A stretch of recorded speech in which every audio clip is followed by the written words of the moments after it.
Kumusta mga kapuso? Lagi bang sumasakit ang tuhod nyo, lalo na pagkagising o habang naglalakad? Huwag kang mag-alala.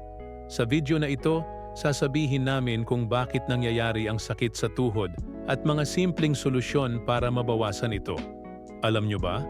Karaniwan ang pananakit ng tuhod sa mga may edad dahil sa pagnipis ng tinatawag na cartilage.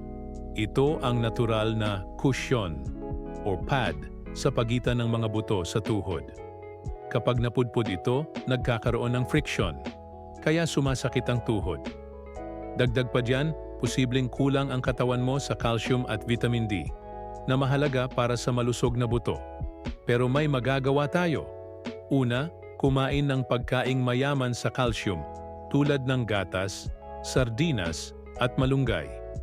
Ito ang nagpapalakas sa buto at tumutulong maiwasan ang sakit sa kasukasuan. Pangalawa, simpleng ehersisyo lang. Subukan ang paglalakad araw-araw o mga stretching ng hita at tuhod.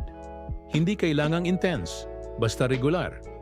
Ito'y nakakatulong sa sirkulasyon ng dugo at pinapatibay ang muscles sa paligid ng tuhod.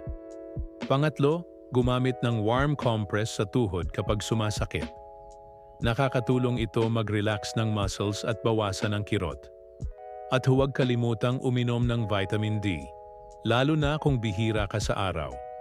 Gusto mo pa ba ng mga natural na health tips para kay lolo at lola? Huwag kalimutang mag-subscribe dito sa Ginhawa Tips.